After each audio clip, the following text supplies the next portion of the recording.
मनाचा धर्मच आहे त्या वासनांमागे जाण्याचा. मग आता नवीन ज्या आहेत त्या संतांप्रमाणे घड्या बसवून घ्यायच्या, त्या मनाला वळण लावायचं. असं जोपर्यंत होत नाही तोपर्यंत ते मन वासनांमागे धावतच राहणार आहे. त्याच्यातून त्याची सुटका होणार नाही. पण ज्या क्षणी सुटका होते, आता होते का? आपण करवून घ्यायचे विचारांनी, अभ्यासाने, तर ती करवून घ्यायची. मग ज्या क्षणी त्याच्यातून सुटका होते त्या मनाची, त्या क्षणी ते महासुख तिथे त्या साधकाला अनुभवाला येऊन जातं. प्रकरण दुसरं, पूर्वार्ध, स्वानुभव दृढीकरण. हे आपलं सुरू होतं. 30व्या ओवीपर्यंत आपण आलो होतो. त्या शिष्यानी श्रीगुरूंच्या कृपेने म्हणजे त्यांच्या मार्गदर्शनानुसारी साधना केल्यानंतर श्रीगुरूंच्याच कृपेने शिष्याला स्वानुभव प्राप्त झालाय. म्हणजे त्याला आत्मानुभूती आलेली आहे. हे देहादी जगात नसलं तरी आत्मरूप मी आहे, असा त्यांनी समाधी काळी अनुभव त्या शिष्याला आलेला आहे. आता हा जो अनुभव येतो श्रीगुरूंच्या कृपेने, हा तात्कालिक अनुभव असतो. कारण श्रीगुरूंची कृपा तिथे अनिवार्य आहे त्या शिष्याला ती अनुभूती आणून देण्यासाठी. आता तो तात्कालिक जो अनुभव आलेला आहे, जो समाधीचा जो अनुभव आलेला आहे त्याला, त्या समाधीतून व्युत्थान पावल्यानंतर त्या शिष्याच्या अंतःकरणामध्ये श्रीगुरूंच्या प्रती एक कृतज्ञता भाव निर्माण झालेला आहे. बघा, फक्त आनंदाची अनुभूती आहे. बाकी तिथे काही नाहीये, की माझ्या श्रीगुरूंनी मला त्यांच्यासारखंच करवून घेतलं, जे ती अनुभूती आणून दिली त्या तत्वाची. कारण तत्व एकमेव अद्वितीय आहे. आणि आनंदाची अनुभूती त्याच्या अंतःकरणामध्ये फक्त आहे आणि श्रीगुरूंच्या प्रती कृतज्ञता भाव त्याच्या अंतःकरणामध्ये ओतप्रोत निर्माण झालेला आहे. आणि त्याला असं वाटते की मी ह्या बदल्यामध्ये श्रीगुरूंना काय देऊ. आपण मागच्या वेळेस तो विचार केला होता की तो म्हणतो मी तुम्हाला काय देऊ, मी कसं उत्तरायी होऊ. जे माझं नित्यप्राप्त स्वरूप आहे ते तुमच्या कृपेने मला अनुभवाला आलेलं आहे. तर आता एक विचार जर इथे केला तर श्रीगुरूंना काय हवं असतं. त्यांना शिष्याकडून काहीच नको असतं. कारण त्याची जीवीची आवड जी असते की असा अधिकारी शिष्य त्यांना मिळावा आणि त्या अधिकारी शिष्याला अनुभूती आणून द्यावी. तर समर्थ दासबोध ग्रंथामध्ये म्हणतात की शिष्याने काय करावं, तर भगवत भजन वाढवावं, अनेक जणांना भगवत भजनांना लावावं. श्री समर्थांची ओवीच आहे, आमुची ऐसी प्रतिज्ञा, काही न मागावे शिष्यासी, आपणा मागे जगदीशासी भजत जावे. बस एवढाच स्वार्थ म्हणायचा असेल तर स्वार्थ हा शब्द पण तिथे योग्य नाहीये. पण एवढी श्रीगुरूंची जी आहे ती इच्छा असते. बघा, श्रीगुरूंच्या कृपेने त्या शिष्याला मोक्षाची प्राप्ती झाली आणि शिष्य असा म्हणतो आहे की तुम्ही एकमेव अद्वितीय असे कैवल्याचे दानी आहात, कैवल्याचा अधिकारी, मोक्षाची सोडी बांधी करी. माऊलींची ओवी आहे. कैवल्य म्हणजे परब्रह्म, जे एकमेव भेदशून्य अद्वितीय असं जे आहे, जे माझं मूळचं स्वरूप आहे, त्याची तुम्ही मला प्राप्ती करवून दिली. त्यामुळे सत्यत्वाने जो संसार हा मला भासत होता आणि तो सत्यत्वाने भासत असल्यामुळे त्यात मी आसक्त होतो. आता तो संसारच जो आहे, संसार तुमच्या कृपेने बाधित झाला. आता बाध हा शब्द आपण थोडासा बघूयात. बघा, देहाचा प्रारब्ध शेष शिल्लक असतं जरी समाधीचा अनुभव आला तरी. आणि समाधीतून व्युत्थान पावल्यानंतर हा संसार जो आहे हा अनुभवाला येणारच आहे. कारण देहाचा प्रारब्ध शिल्लक आहे. त्यामुळे तोपर्यंत संसारामध्ये जीवन व्यतीत करावं लागणार आहे. पण जो पूर्वी संसार सत्यत्वाने का भासत होता आणि सत्यत्वाने भासत असल्यामुळे अनुकूल प्रतिकूल प्रतिक्रियांमुळे जी सुखदुःख प्राप्त होत होती, तो आता काय झालेला आहे, तर तो श्रीगुरूंच्या कृपेने तो संसार मिथ्या आहे असा बुद्धीचा निश्चय झाला. आणि त्यामुळे समाधीतून व्युत्थान पावल्यानंतर सुद्धा देहाचा प्रारब्ध शेष शिल्लक जरी असलं तरी तो मिथ्या हा बुद्धीचा निश्चय झालेला असल्यामुळे अतिशय आनंदाने जे जीवन आहे तो जीवनमुक्त त्या जगतामध्ये व्यतीत करतो. आणि आता अंतःकरणावरती जे पूर्वी परिणाम होतो ते अनुकूल प्रतिकूल, ते आता मात्र होईनासे झाले. त्यामुळे अंतःकरण शांत झालं. त्यामुळे पोटातलं पाणी न हलता या जगतामध्ये देहाचा प्रारब्ध असेपर्यंत न्यायनीतीला, धर्माला तो जीवनमुक्त जो आहे तो धरून व्यवहार करतो. जे सगळे संत, जीवनमुक्त, सद्गुरू जे आहेत, ते जीवन जे जगतात, ते याच पद्धतीने जगतात. ज्ञानोत्तर कर्म करतात, ज्ञानोत्तर भक्ती करतात. आणि आता 31व्या ओवीमध्ये बघा इथे तो शिष्य जो आहे, तो म्हणतो आहे, की "आता राहुले ऐसे करावे, ते सुख मागुते मज देयावे, तेची होवोनी असावे, मिया निरंतरजी." आता आपण बघितलं, की त्याला अनुभव आलेला आहे. तो संसार संपूर्णपणे बाधित झालेला आहे.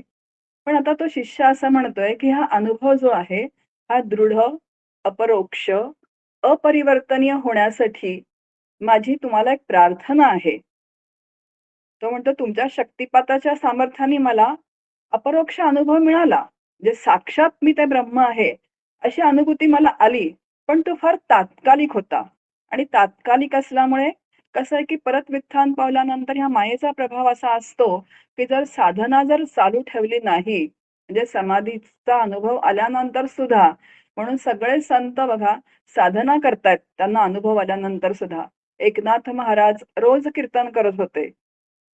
समर्थ रामनाम घेतात. समर्थ म्हणतात, "आमुचे कुळी रघुनाथ, रघुनाथ हे आमुचा परमार्थ." सगळ्या संतांनी ज्ञानोत्तर भक्ती जी आहे, आपल्याला दिसते. गोंदवलेकर महाराजांच्या काय आहे तर हातामध्ये पण आपल्याला माळ बघायला मिळते. म्हणजे ज्ञानोत्तर भक्ती ते करतायत. मग त्याच पद्धतीने हा शिष्य असा म्हणतो आहे, की हा आत्मस्वरूपाचा मला अपरोक्ष अनुभव आला, पण तो तात्कालिक आहे. मग ह्या माईक जगतामध्ये तो दृढ, अपरिवर्तनीय, अपरोक्ष जर व्हायचा असेल आणि अखंड मला ती अनुभूती जी आहे, ती अनुभूती म्हणजे जी आनंदाची अनुभूती आलेली आहे, निरपेक्ष आनंदाची अनुभूती आली आहे, ती कशी टिकेल हे मला सांगा आणि मी सुखरूपच होऊन कसा राहीन? म्हणजे यत्किंचित सुद्धा ते सुख का होणार नाही तर बिघडणार नाही. कारण आलेला अनुभव जो आहे तो दृढ, अपरोक्ष आणि अपरिवर्तनीय करावा लागतो. दृढ म्हणजे कायमचा, अपरिवर्तनीय म्हणजे कधीही त्याच्यात परिवर्तन म्हणजे बदल न होणारा आणि अपरोक्ष म्हणजे साक्षात. पुढे ते सुख किमात्मक कैसे मिया जाणावे सम्यक तरी जी कृपा पूर्वक निरोपावे माते. तो शिष्य असा श्री गुरूंना म्हणतो आहे, की मग ते जे सुख आहे, त्या सुखाचं स्वरूप काय आहे? ते सुख कसं आहे? आणि ते जसं आहे, तसं मी कसं जाणावं? बघा ते सुख किमात्मक कैसे मिया जाणावे सम्यक तरी जी कृपा पूर्वक निरोपावे माते. तरी आपण माझ्यावरती कृपा करून मला ते सविस्तर सांगावं, की त्या सुखाचं स्वरूप काय आहे? ते कसं आहे? आणि ते जसं आहे तसं मी कसं जाणावं? अशी जी प्रार्थना आहे, हा शिष्य करतो आहे. ऐसी प्रार्थना ऐकोनी. आता शिष्याने प्रार्थना केली आणि श्री गुरु त्याची प्रार्थना ती ऐकतायत.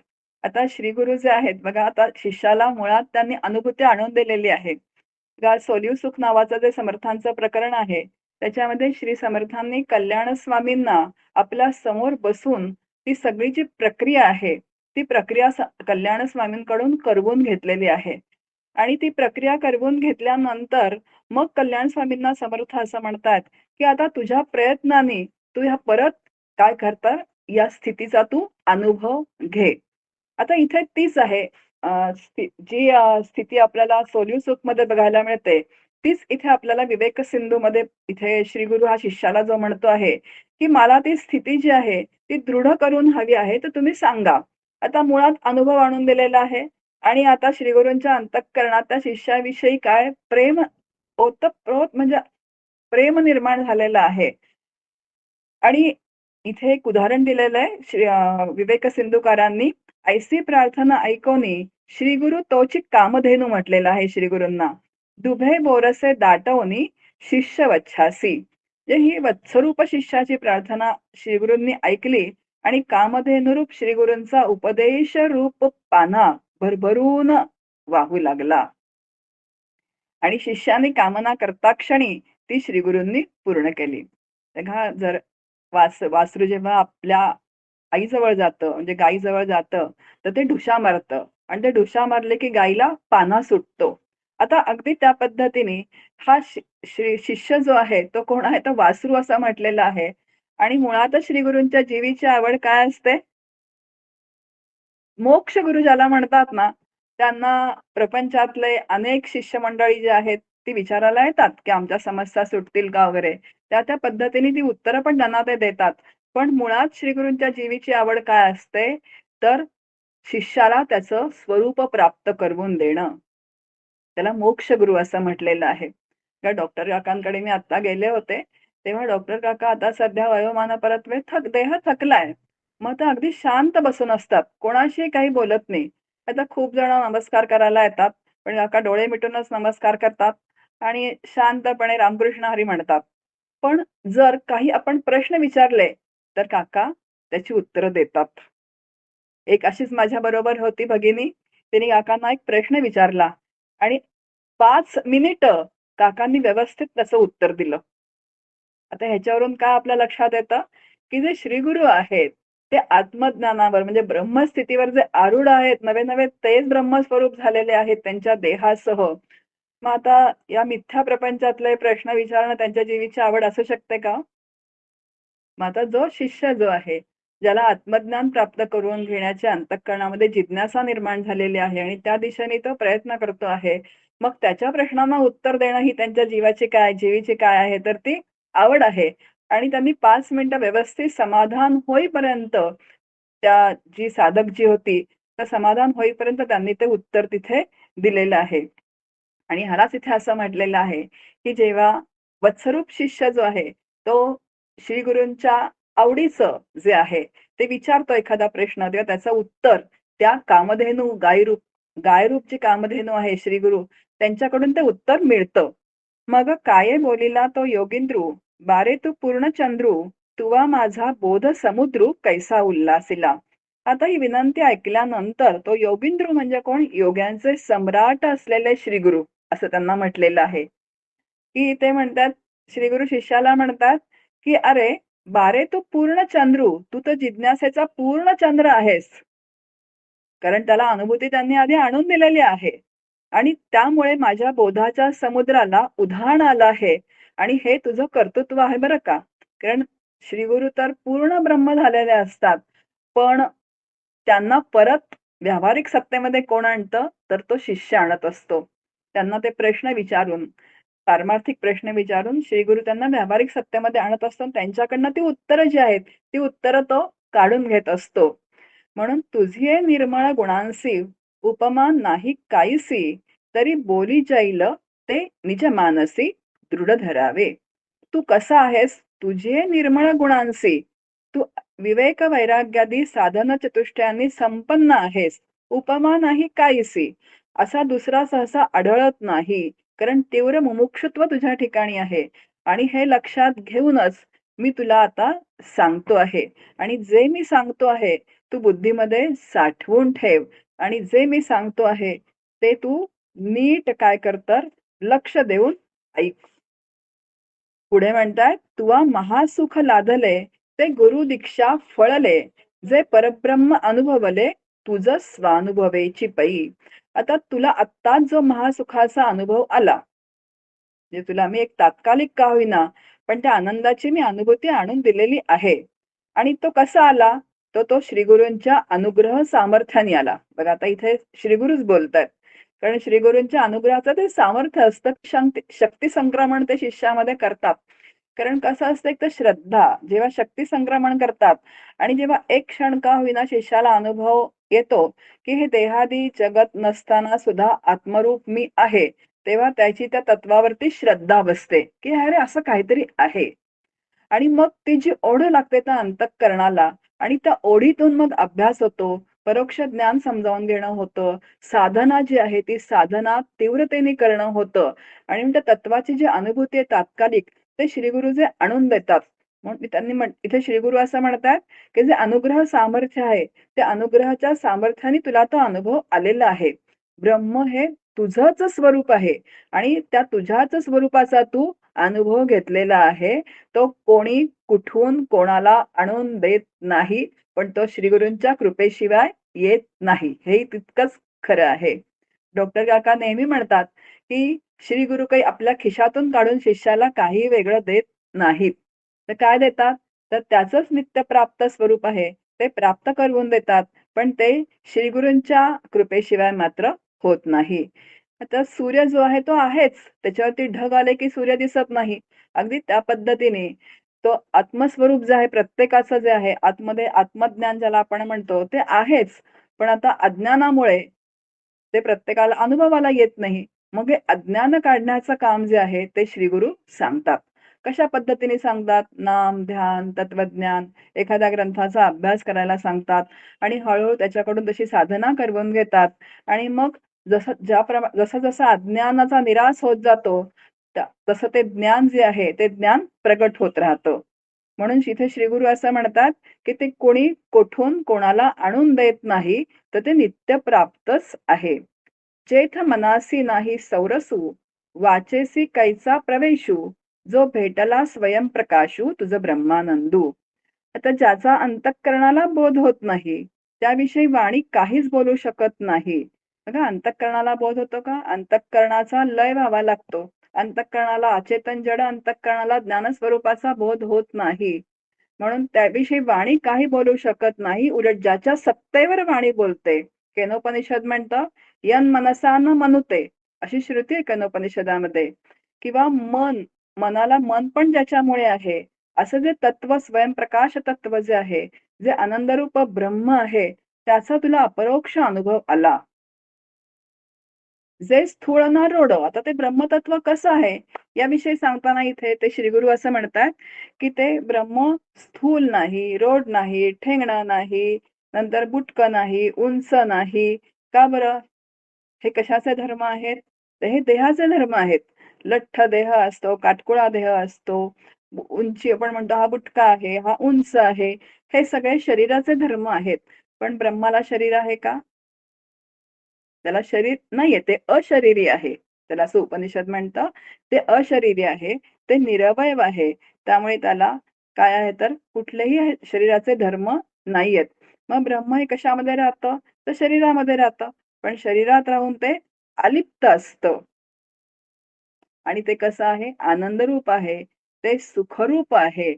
आणि सुखरूप, आनंदरूप हेच जीवाचं मूळचं स्वरूप असल्यामुळे प्रत्येकाची ओढ जी आहे, ती सुखाकडची आहे, ती आनंदाकडची आहे, ती प्रियत्वाकडची आहे. आणि म्हणून जीवाचं मूळचं स्वरूप हे ब्रह्मस्वरूप आहे. म्हणून जे परब्रह्म अखंड, बोलता वेदासी कुवाड, तो अनुभविता होय कबाड विषय सुख. आता ते जे परब्रह्म अखंड, आता अखंड आहे का तर निरवयव आहे म्हणून ते भेदशून्य आहे, ते अखंड आहे. आणि त्याचं स्वरूप समजावून घेताना वेद सुद्धा मेटाकुटीला येतात. कारण वेदांना त्याचं स्वरूप काय तर आकलन होत नाही. आता वेद काय आहेत? वेद शब्दांच्या राशी. आता शब्दांच्या राशींनाच वेद म्हणतात. मग आता शब्दांना अनुभव येईल का परब्रह्माचा? शब्दविण संवादीजे, इंद्रिया नेणता भोगीजे, असं माऊली म्हणतात. तिथे शब्दांची पण धाव थांबून जाते. असं ते तत्व आहे. आणि वेद तर शब्द आहेत. त्यामुळे शब्दांना पण परब्रह्म अनुभवाला येत नाही. वेद सुद्धा मेटाकुटीला येतात असा हा शब्द वापरलाय. जे परब्रह्म अखंड, बोलता वेदासी कुवाड आणि नेती नेती असं म्हणून ते मौन पत्करतात. आणि तो अनुभविता होय कबाड विषय सुख. मग त्या ब्रह्माच्या सुखाचा अनुभव आला. का ब्रह्माच्या सुखाचा अनुभव आला म्हणजे काय झालं? तर जे इंद्रियातीत आहे. म्हणतो ना ते इंद्रियांना गोचर होत नाही. मन, वाणी, बुद्धी हे सगळं जे या सगळ्यांचा लय झाल्यानंतर त्या ब्रह्मसुखाचा जेव्हा अनुभव येतो आणि तो अनुभव आल्यानंतर जे विषय सुखांसाठी सतत त्या जीवाची धाव सुरू असते, ती पूर्णपणे थांबून जाते. मग आता ज्याला असा अनुभव येईल, तो अनुभव सोडून त्या विषयांकडे त्याची धाव होईल का हो? शक्यच नाहीये. त्याला एकदा ते अनुभव येत नाही म्हणून आपली विषयांकडची धाव आहे. तोपर्यंत आपल्याला सतत आपल्याला विषय हवेसे वाटतात. कारण ते विषयांमध्ये सुख आहेच, नाही असं नाहीये. पण ते कसं आहे तर ते तात्कालिक सुख आहे. आणि हे जे सुख आहे, ते शाश्वत सुख आहे. कष्टसाध्य विषय सुख असा इथे शब्द वापरलाय. आणि जेव्हा कष्टसाध्य म्हणजे विषयांचं सुख भोगताना सुद्धा काय येतं? क्षीण आहे. विषय मिळवताना क्षीण आहे. तो भोगताना सुद्धा क्षीण आहे. जे विषय सुखांमध्ये सातत्याने आपल्याला काय आहे तर दमछाक आहे, शीण आहे. पण तरी जोपर्यंत अनुभूती येत नाही तोपर्यंत जीव जो आहे तो सतत विषयांमध्ये सुख शोधतच राहतो. आणि स्वतःची दमछाक या देहादी संसारामध्ये तो करून घेत राहतो. जोपर्यंत श्रीगुरूंची कृपा होत नाही, श्रीगुरूंची कृपादृष्टी प्राप्त होत नाही, तोपर्यंत विषयातच सुख आहे असं आपल्याला वाटतं. मग एक माऊलींची खूप छान ओवी आहे. तर माऊली असं म्हणतात, "विषय वाळे मिठी, दिधलिया नुठी ताठी, ते तुझे गुरुकृपा दृष्टी निर्विषय होय." या विषय वाळाने त्या जीवाला मिठी घातलेली आहे. व्याळ म्हणजे सर्प. नुसती मिठी घातलेली नाहीये, तर ती कशी मिठी घातलेली आहे? घट्ट मिठी घातलेली आहे. ती सुटता सुटत नाहीये. पण मग ती कशी सुटेल? तर गुरूंची कृपादृष्टी. ते तुझी एक गुरु कृपादृष्टी निर्विषय होय. गुरूंची कृपादृष्टी म्हणजे काय आहे?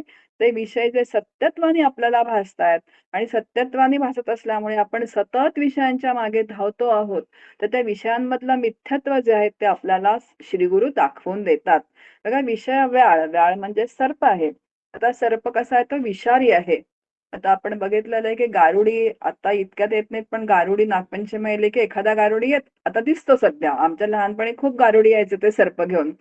पण ते गारुडी सर्प घेऊन जेव्हा यायचे, तेव्हा तो सर्प जो आहे, तो दूध प्यायचा आपण दूध दिलं की आणि तो गारुडी त्याच्या अंगावरती तो सर्प लीलया खेळवायचा.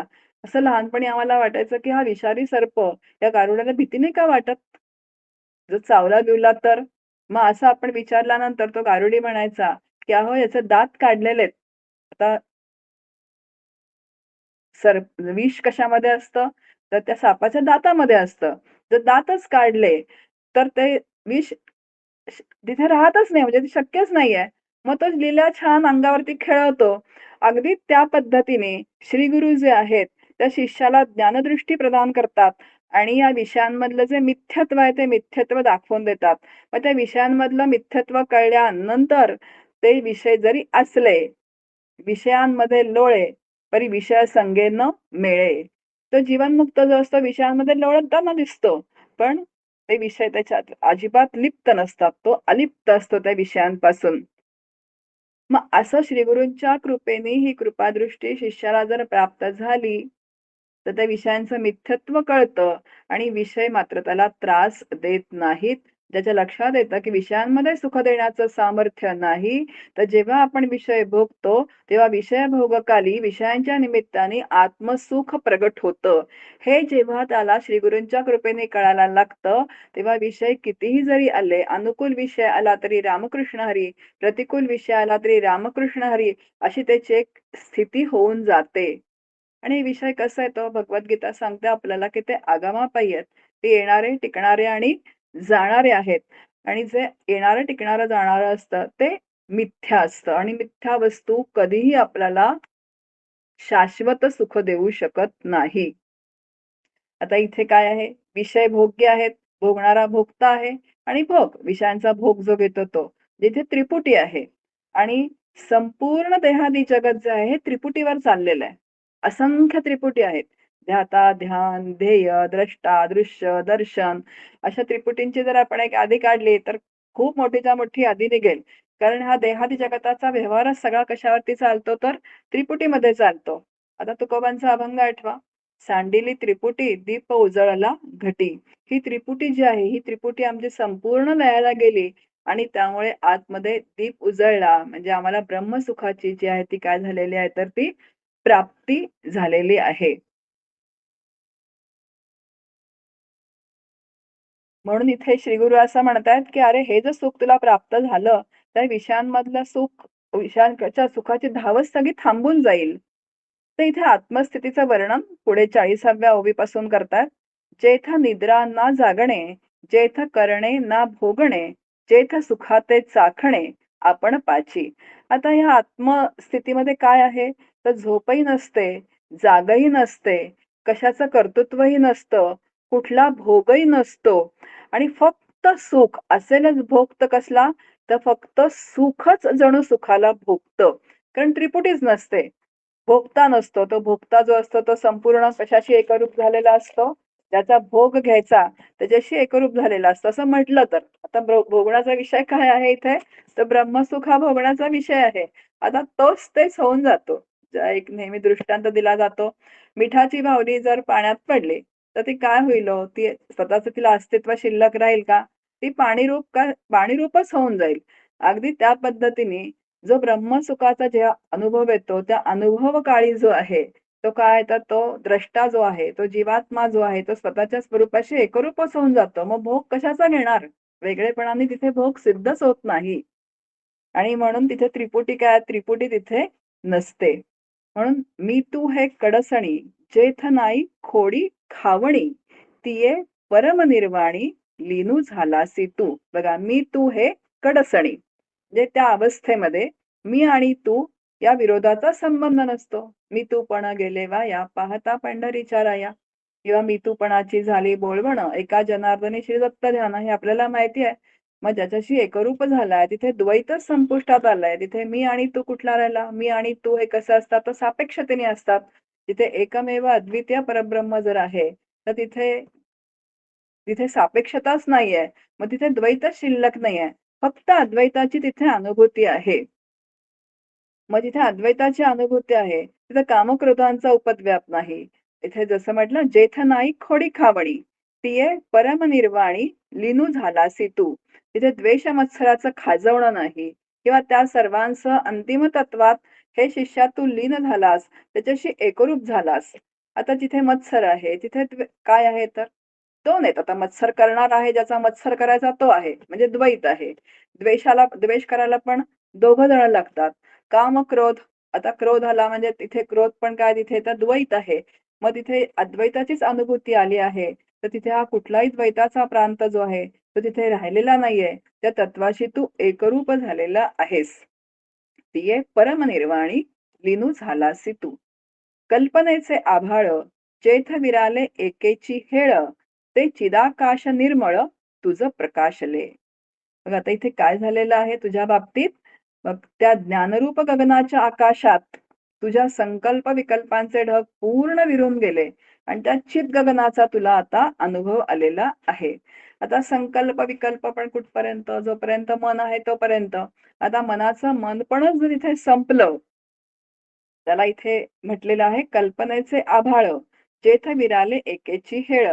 म्हणजे त्या ज्ञानरूप गगनामध्ये आता चिदाकाश म्हणजे काय, तर चित आकाश म्हणजे जे व्यापक जे आहे परब्रह्म स्वरूप, त्या चिदाकाशामध्ये तुझं मनाचं मन पण सगळं संपून गेलं. त्यामुळे संकल्प विकल्प काही तिथे राहिलेले नाहीयेत. हे महावाक्याचे रहस्य, जे जीवेश्वराचे सामरस्य, जेणे उपजे विरस संसार सुखासी. आता हे कशामुळे झालं? तर तत्वमसी महावाक्याचा काय तर मी उपदेश केला. श्री गुरूंनी शिष्याला उपदेश केला आणि त्या शिष्यानी सोहम साधनेमध्ये त्याचं प्रथम पुरुषीमध्ये रूपांतर करून घेतलं आणि हम सहा मध्ये विलीन झाला आणि त्याला ती अनुभूती आली. तरी त्यांनी याच्यामध्ये विस्तार केलेला आहे. हे महावाक्याचे रहस्य, जे जीवेश्वराचे सामरस्य.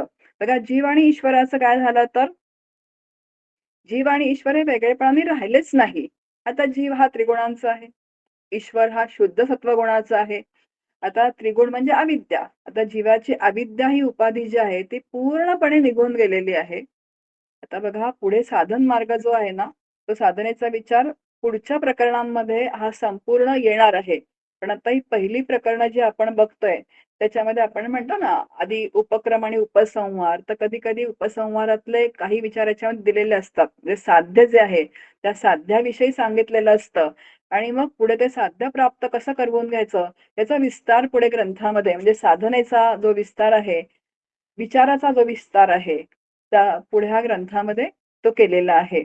आता इथे हे श्रीगुरु असं म्हणतात, की जीव आणि ईश्वर जो आहे, तो एक म्हणजे जीवच ईश्वर आहे, त्याला अनुभूती आली आधी. कारण त्रिगुणांचा जीव आहे, शुद्ध सत्वगणाचा ईश्वर आहे. त्रिगुण म्हणजे त्रिगुणात अविद्या जी आहे. आता अविद्या म्हणजे हे सगळं जे आलं, मी देह आहे, मी कर्ता आहे, मी भोक्ता आहे. आता हे त्रिगुण पण कसे आहेत? मायेत आहेत. हे सगळे अविद्येचे स्वरूप आहे आणि जीवानी साधना करून अविद्या उपाधीचा निराश केला आणि तो शुद्ध सत्वगुणाचा झाला, म्हणजे तो ईश्वर झाला. आता त्याला ईश्वर व्हायचं आहे का परब्रह्म व्हायचं आहे? पण सुरुवातीला त्रिगुणात म्हणजे त्रिगुणांचा निराश केल्यानंतर शुद्ध सत्वगुण हा जो असतो तो त्या जीवाच्या ठिकाणी निर्माण होतो. आणि मग आपण म्हणतो ना, एखादा साधक जो असतो, त्याने एखादा संकल्प केला, तर त्याच्या पद्धतीने त्या संकल्पपूर्ती तिथे होऊन जाते. कारण तिथे शुद्ध सत्वगुण तिथे जागरूक झालेला असतो. त्याला ईश्वर असं म्हटलंय. पण साधकाला ईश्वर व्हायचं नाहीये. कारण ईश्वराचं कार्य काय आहे? हे सृष्टी चालवणं ईश्वराचं कार्य आहे. कर्माचे भोग देणं हे ईश्वराचं कार्य आहे. मग त्याला काय व्हायचं आहे? तर त्याला परब्रह्म व्हायचं आहे. जो निर्गुण निराकार आहे. म्हणून इथे असं म्हटलं आहे, की तो ईश्वर झाला. पण ईश्वराची जी माया उपाधी आहे, अजून एक इथे बारकावा आहे. बघा, जीवाची उपाधी जी आहे ती अविद्या उपाधी आहे. आता आपण सगळे जीव आहोत. आता जे साधना करत आहोत, मी पण इथे बसून बोलते आहे. तर आपला अभ्यास जो आहे तो कशासाठी चाललेला आहे? तर अविद्या उपाधीचा निराश करण्यासाठी. की अविद्या उपाधी संपूर्णपणे त्या निराश झाला पाहिजे. आता श्रीगुरूंनी मला स्वीकारलेला आहे, अनुग्रह दिलेला आहे, मला साधना सांगितलेली आहे. साधनेत काही अडचणी आल्या तर मी श्रीगुरूंना विचारणार आहे आणि त्या पद्धतीने त्या सॉल्व्ह करून घेणार आहे. त्या पद्धतीने साधना, माझा जो क्रम म्हणजे साधना जी आहे तशी मी बसवून घेणार आहे आणि प्रामाणिकपणे माझ्यावर लक्ष ठेवून मी साधना सातत्याने करत राहणार आहे. आणि असा जीवानी अविद्या उपाधीचा निराश सातत्याने करत राहायचा आहे. आणि जेव्हा लक्षात येतं श्रीगुरूंच्या, की हा जीव जो आहे प्रामाणिकपणे साधना करतो आहे, साधन चतुष्टय संपन्न झालेला आहे आणि आता त्याला अनुभूती आणून दिली पाहिजे, तेव्हा ईश्वराची उपाधी जी आहे, बघा, जीवाने अविद्या उपाधीचा निराश स्वप्रयत्नांनी केलेला आहे आणि मग ईश्वराची उपाधी जी माया आहे, ती मात्र आपल्याला स्वप्रयत्नांनी घालवता येत नाही. तर माया उपाधीचा निराश हा श्रीगुरूंच्या कृपेनीच होतो. आणि जेव्हा माया उपाधीचा निराश श्रीगुरूंच्या कृपेने होतो, तेव्हाच जीवच आत्मा आहे आणि आत्माच परब्रह्म आहे, अशी अनुभूती त्या जीवाला येऊन जाते. आणि अशी अनुभूती आल्यानंतर इथे मुकुंदराज म्हणतात, जेणे उपजे विरस संसार सुखासी. आणि अशी अनुभूती म्हणजे निरपेक्ष परब्रह्म तत्वाची अनुभूती आली, त्याला प्रापंचिक सुखामध्ये रस वाटेनासा होतो. आणि हा रस कसा आहे? रसो वैसहा उपनिषद म्हणतं. हा नित्यप्राप्त रस आहे. हा अवीट रस आहे. अविटाचा केला संग तुका झाला पांडुरंग. तुकोबा बोलतायत आपल्याशी. आम्ही अविटाचा संग धरला आणि पांडुरंग होऊन गेलो. आता आम्ही काय करतो? विटणाऱ्यांचाही संघ असतात आणि अविटाचाही संघ धरायला बघतो. असं दोन ध्रुवावर दोघे आपण, असं कधी होत नसतं. ठीक आहे, एकदम काही कुठली गोष्ट होत नाही. हळूच, अलगद, हलकेच आपण त्या साधन मार्गावर, परमार्थ मार्गावर आपण चालत असतो. पण आपण साधक म्हणून सातत्याने काय करावं, तर प्रपंचाचा संग सोडायचा. म्हणजे अंतःकरणातनं त्याची आसक्ती जी आहे, ती आसक्ती सातत्याने विचारांनी साधकाने काढत राहायचं आहे. आणि त्या अविट तत्वाचा संग धरत राहायचं आहे. म्हणजे अनुसंधान जे आहे ते ठेवत राहायचं आहे. पुढे म्हणतात, हा शिवशक्तीचा समयोगू, हाची बोली जे राजयोगू, जेणे फिटे भवरोगू हेळा मात्रे. आता येथे जीव आणि ईश्वर यातील शक्तीचा भाग एकच असतात. आता त्याच्यात तत्व जे आहे ते एकच आहे. आणि कूटस्थ चैतन्य आणि ब्रह्म हे एक रूप असतात. कारण जीवाची उपाधी अविद्या गेली की तोच कोण आहे, आणि ईश्वराची उपाधी माया. म्हणजे जीवच कोण आहे, तर ईश्वर आहे. आता हे एका गोत्रातलेत आपण असं म्हणू. वाच्यार्थाने जीव आहे आणि वाच्यार्थाने तो ईश्वर आहे. लक्षार्थाने जीव आहे तो कुटस्थ आहे आणि ईश्वर जो आहे तो परब्रह्म आहे. म्हणजे कुटस्थ आणि ब्रह्म हे एकरूपच आहेत. आता शक्तीला शिवरूपात बघा, हा शिवशक्तीचा समयोगो, हाची बोली जे राजयोगो, जेणे योगू हेळा मात्रे. आता हा शक्तीला शिवरूपात पाहणे हा राजयोग आहे. कारण शक्ती शिवाची अद्वय अर्धांगिनी आहे. त्यामुळे प्रारब्ध असेपर्यंत देहरूपाने शक्ती आणि आत्मरूपाने शिव सामरस्याने नांदतात. आता ह्याचा अर्थ असा इथे त्यांनी सांगितलं आहे, की जीवाला जरी आत्मानुभूती आली, की मीच कोण आहे, तर आत्मा आहे आणि आत्माच ब्रह्म आहे, अशी अनुभूती आल्यानंतर सुद्धा देह असेपर्यंत ते शक्तीचं सहाय्य जे आहे, ते शक्तीचं सहाय्य लागतं. आता सद्गुरू परब्रह्म स्वरूप आहेत. पण आज त्यांची संकल्प शक्ती, म्हणजे शक्ती जी आहे ती वापरतायत. जे या जगतामध्ये देह जोपर्यंत आहे, तोपर्यंत शक्ती, गुणांचा पण त्यांना वापर करावा लागतो. कारण जोपर्यंत देह आहे, तोपर्यंत एखाद शुद्ध सत्व का होईना, पण तो गुण जो आहे, तो वापरतात ते. म्हणजे त्याला शक्ती असं म्हटलेलं आहे त्यांनी. म्हणून शक्ती आणि शिव हे सामरस्याने नांदतात आणि शिवाची देहरूपाने लीला चालते. आता शिव म्हणजे अधिष्ठान रूपाने आहे. कारण शिव शक्तीशिवाय काय करू शकत नाही आणि शक्ती शिवाशिवाय काही कुठलंही कार्य करू शकत नाही. आणि असा अनुभव जेव्हा येतो, तेव्हा एका क्षणात भवरोग बरा होतो. आता कसं आहे, शक्तीचं प्राबल्य खूप असल्यामुळे, म्हणजे मायेचं प्राबल्य खूप असल्यामुळे आणि मायेत आपलं जीवन व्यतीत होत असल्यामुळे या शिवाची आपल्याला अनुभूतीच नाहीये. पण इथे जे मुकुंदराज सांगतायत, की जेव्हा त्या शिष्याला अनुभव येतो, की काय आहे तर मी परब्रह्म स्वरूप आहे. पण परत तिथून खाली उतरल्यानंतर या शक्तीचं सहाय्य त्याला घ्यावं लागतं आणि शक्तीचं सहाय्य म्हणजे शिव आणि शक्ती हे बरोबरीने चालले पाहिजेत. म्हणजे देह आहे तोपर्यंत शक्ती पण लागते. पण तरी मात्र आत्मस्थितीवरती सातत्याने आरूढ राहणं आणि आत्मस्थिती आता बिघडत नाहीच आहे. पण तरी सुद्धा मी मगाशी म्हटल्याप्रमाणे, की जोपर्यंत तो अनुभव दृढ, अपरिवर्तनीय, अपरोक्ष होत नाही, तोपर्यंत ही थोडीशी कसरत जी आहे, ती साधकाला करावी लागते. इथे म्हटलंय, की शिवाची देहरूपाने लीला चालते. लीला हा शब्द वापरलाय बघा. लीला म्हणजे काय? तो साक्षीत्वाने तर सगळं बघत असतो. त्याच्यामध्ये तो कशातच अडकलेला नसतो. आता श्री गुरूंना आठवा, संतांना आठवा. म्हणजे काय संत या देहामध्ये जगतामध्ये राहतायत. पण सगळं कसं आहे तर अगदी शांतपणे, शांती ब्रह्म एकनाथ महाराज. प्रपंच पण करत होते, परमार्थ पण करत होते. पण कशामध्ये सुद्धा ते लिप्त नव्हते. या सगळ्याची ते काय करत होते तर लीला बघत होते साक्षीत्व भावानी. म्हणून हेची निर्विकल्प समाधी जे भवरोगिया दिव्यौषधी येण्याची तुटे व्याधी विषय सुखाची. बघा आता इथे म्हटलंय की शिवशक्ती यांच्यामध्ये अभेदपणे हीच निर्विकल्प समाधी आहे. भवरोगासाठी समाधी म्हणजे मोठं दिव्य औषध आहे. हेची निर्विकल्प समाधी जे भवरोगिया दिव्यौषधी. आता विषाद सुख हा भ्रम म्हणजेच काय तर मोठी व्याधी. आता मुळात व्याधी काय आहे आपल्याला? तर विषाद सुख आहे असं वाटतं म्हणून तर सातत्याने आपण विषयांच्या मागे धावतोय. शब्द, स्पर्श, रूप, रस, गंध, सत्ता, संपत्ती, यश, कीर्ती, प्रतिष्ठा, 5 ज्ञानेंद्रियांचे आणि हे 5 अजून जे विषय आहेत, याच्यामध्ये आपलं संपूर्ण जीवन जे आहे ते व्यतीत होत असतं आणि त्याच्यामध्ये सुख आहे असा आपला पक्का काय असतो तर समज असतो आणि त्यामुळे सातत्याने आपण सत्तेच्या मागे, संपत्तीच्या मागे, यशाच्या मागे धावत असतो आणि यालाच व्याधी असं म्हटलेलं आहे. पण आता इथे श्री गुरु असं म्हणतायत, की बघ विषय सुखामागे धावणारी तुझी अंतःकरण वृत्ती जी आहे ती आता पूर्ण विषयांमधून काय आलेली आहे तर मागे आलेली आहे. तुला हे लक्षात आलेलं आहे, की विषयांमध्ये सुख नाहीये. त्यामुळे तुझी व्याधी जी आहे ती आता बरी झालेली आहे. हा तुझ अलभ्य लाभू जोडला, जो का परमात्मा भेटला, क्षण एकू सुकाळू झाला महासुखाचा. असा अलभ्याचा तुला आता लाभ झाला आहे. कारण तू ब्रह्माचा अपरोक्ष अनुभव घेतलास. क्षणापुरता का होईना, पण तुला त्या अपार अपूर्व असा सुखाचा अनुभव आलेला आहे. म्हणजे आता आपण जो सुरुवातीला विषय बघितला, की दृढ अपरिवर्तनीय अपरोक्ष अनुभव करण्यासाठी तो शिष्य विचारतोय. तर श्रीगुरु बोलतायत आणि परत पुढे हा विषय जो आहे, तर पुढे तो चालूच राहणार आहे. आता ऐसी हे ब्रह्मस्थिती येथ मज होवावी दृढमती, ऐसी तुझी जरी चित्तवृत्ती तरी अवधारी जोजी. ही जर ब्राह्मी स्थिती दृढ अपरिवर्तनीय व्हावी अशी जर तुझी अपेक्षा असेल तर मी आता जे तुला सांगेन ते चांगल्या प्रकारे समजावून घे. बघा आत्मस्थितीचं वर्णन केलंय या 40 पासून ते 46 ओव्यांमध्ये.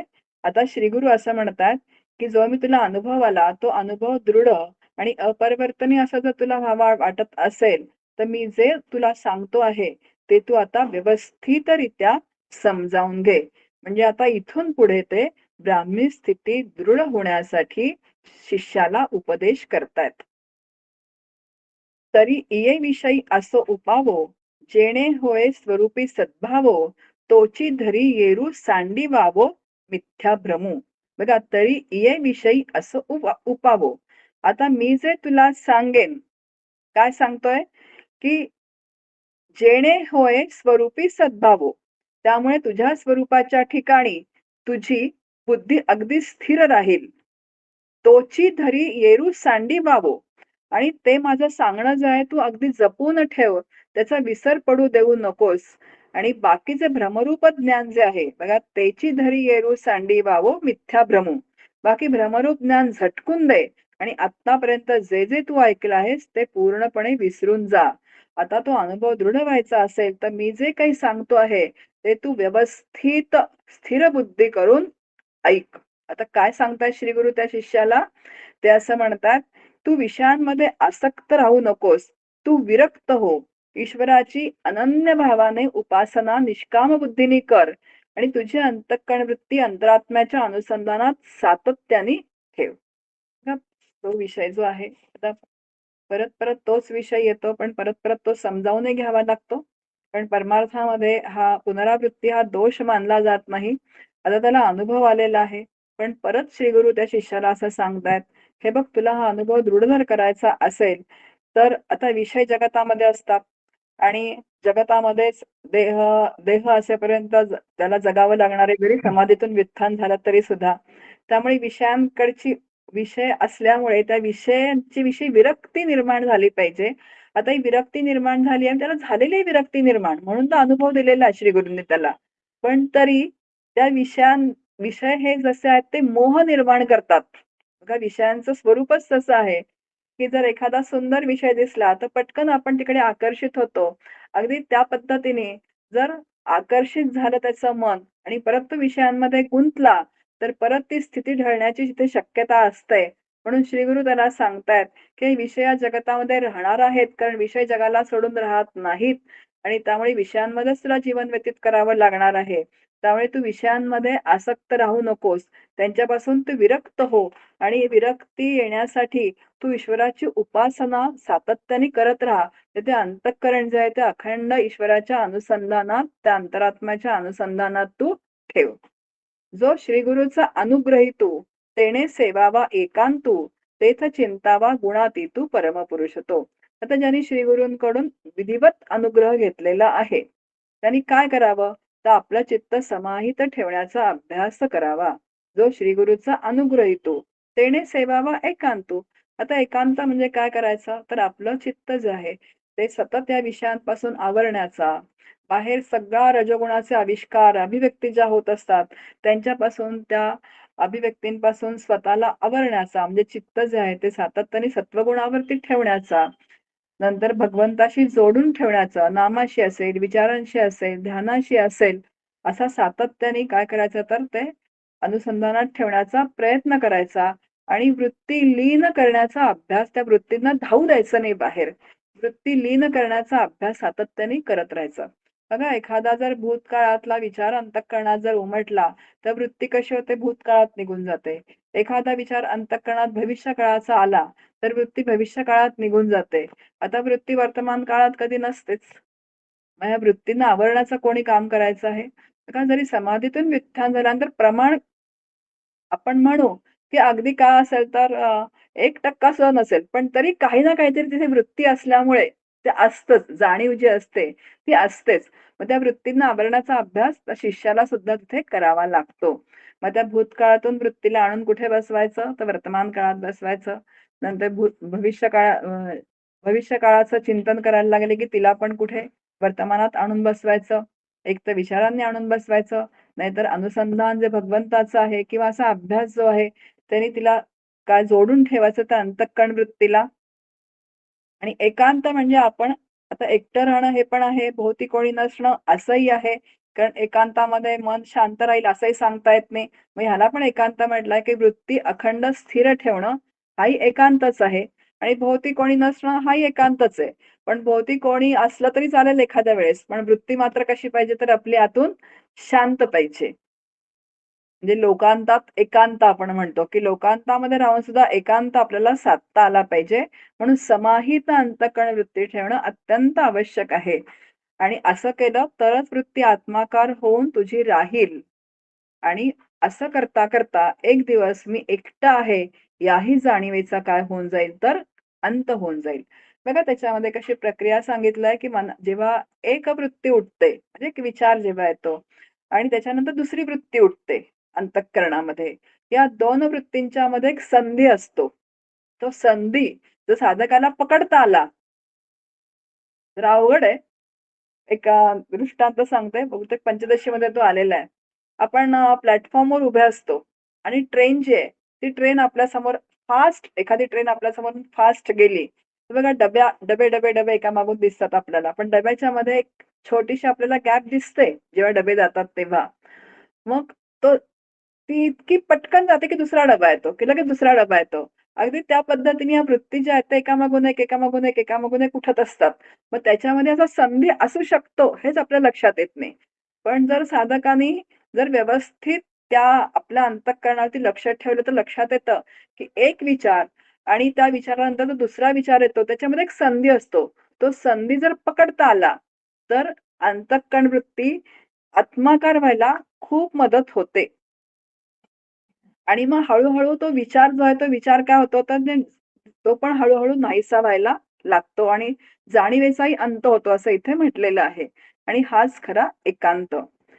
ते वेळे जे जे वृत्ती उठी, ते देखिजे वेगळालिया दिठी, ती कल्पना हिमपुटी होवोनी मुरे.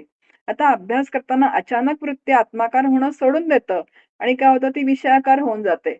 आपलं आपल्यालाच कळत नाही, की अरे आत्ता मी बसले होते, नामाला बसले होते, ध्यानाला बसले होते. आत्ता माझी वृत्ती आत्माकार होती आणि कधी ती काय म्हणू आपण इतकी झटकन ती विषयाकार होऊन जाते आणि मग आपल्या लक्षात येतं, की अरे मी कशी काय ह्याचा विचार करायला लागले किंवा हे चिंतन करायला लागले. परंतु यावेळेस साधकांनी काय करायचं आहे, तर त्या उपद्व्यापांकडे म्हणजे त्या विषयाकार झालेल्या वृत्तीकडे अलिप्तपणे बघायचं आहे आणि तिला उठू द्यायचंय. मग तिच्यामध्ये गुंतायचं नाहीये. अरे, मी मग आता ध्यानाला बसले होते. मग आता काही काम होतं का हे विचारायचं? काही गरज होती का विचारायची? हा कधी मी विचार कधी केलाच नव्हता. किती जुना विचार आहे हा. आत्ता कशाला आला? आता झालं सगळं काय झालं तर माझा वेळ फुकट गेला. असा अजिबात कुठलाही विचार न करता कारण त्या अधिष्ठानावरती या वृत्ती ज्या आहेत त्या उठतच राहणार आहेत. कारण अनेक विषय वासना त्या साधकाच्या असतात. अनेक पूर्वजन्मांचे संस्कार असतात. अनंत जन्माचे संस्कार असतात. बघा डॉक्टर काका म्हणतात, की आपण ध्यानाला बसल्यानंतर किंवा डोळे मिटल्यानंतर आपण ध्यानाला बसतो, तेव्हा आपण कितीतरी गोष्टींचा विचार आपल्या मनामध्ये असा येतो, की त्याचा खूप पूर्वी कधीतरी तो विचार आपण केलेला असतो आणि आपण पूर्ण विस्मरणात तो गेलेला असतो. पण ते ध्यानाला बसल्यानंतर तो विचार समोर दत्त म्हणून येऊन उभा राहतो. तर असं का होतं?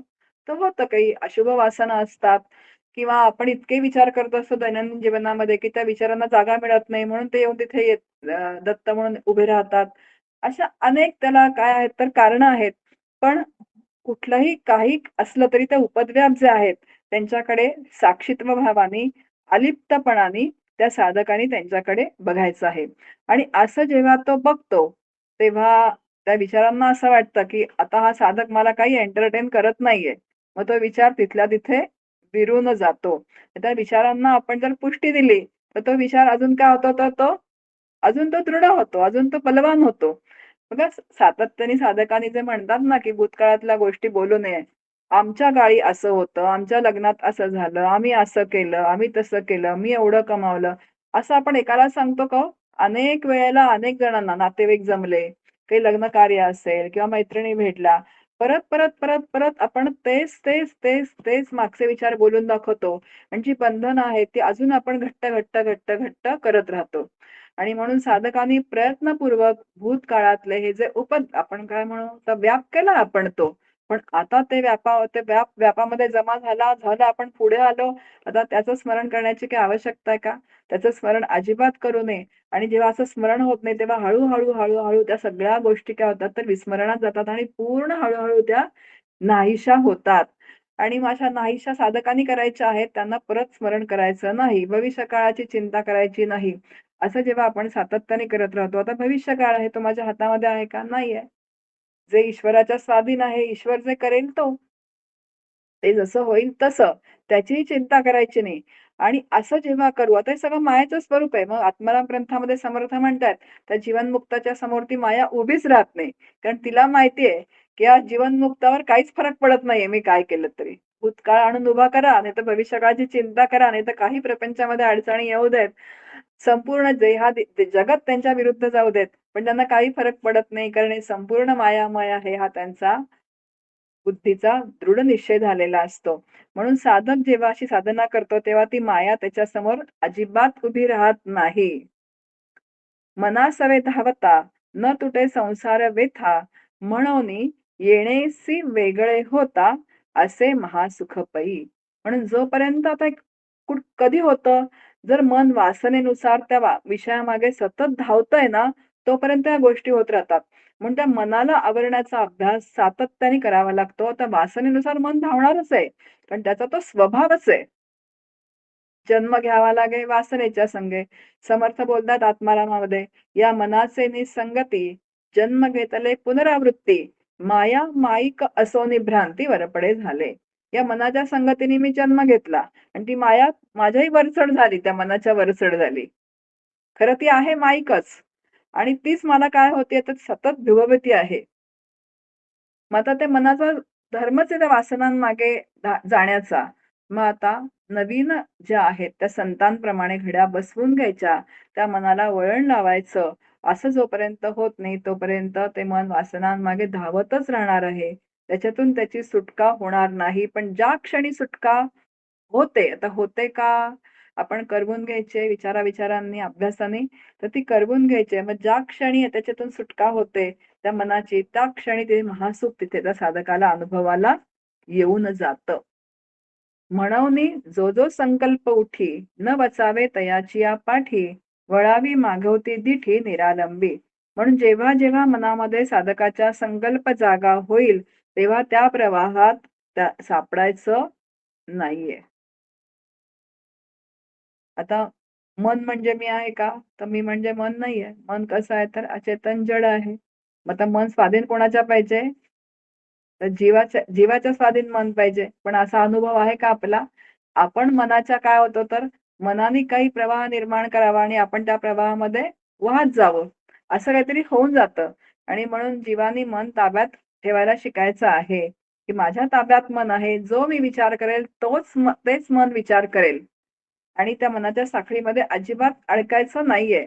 आणि मनात आता मन जेव्हा विचार करायला लागतं, तेव्हा त्या वृत्ती बहिर्मुख होतात आणि मग त्यांना अंतर्मुख करण्याचा सातत्याने साधकांनी अभ्यास करायचा आहे. आता इथे खूप महत्वाचा विचार सांगितलाय, की मुकुंदराज असं म्हणतात, की त्या अंतःकरण वृत्ती आत्मस्वरूपाकडे मागे फिरवायची आहे साधकाने.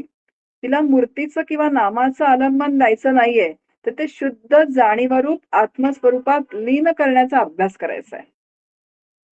आता हा जो विचार आहे ना, हा थोडा आपण पुढच्या वेळेस करूया, की याचं स्पष्टीकरण जे आहे. कारण आपल्याला सर्वसामान्यपणे असं माहिती असतं, की ती वृत्ती बाहेर धावायला लागली, की तिला मूर्तीचं आलंबन द्यायचं, नामाचं आलंबन द्यायचं, तिला त्याच्याशी जोडून ठेवायचं. पण इथे ते असं म्हणतायत, की तसं आलंबन तिला द्यायचं नाहीये. तर ती शुद्ध जाणीवरूप आत्मस्वरूपात ती वृत्ती लीन करण्याचा अभ्यास साधकांनी करायचा आहे. आणि हा विचार जो आहे, हा विचार आपण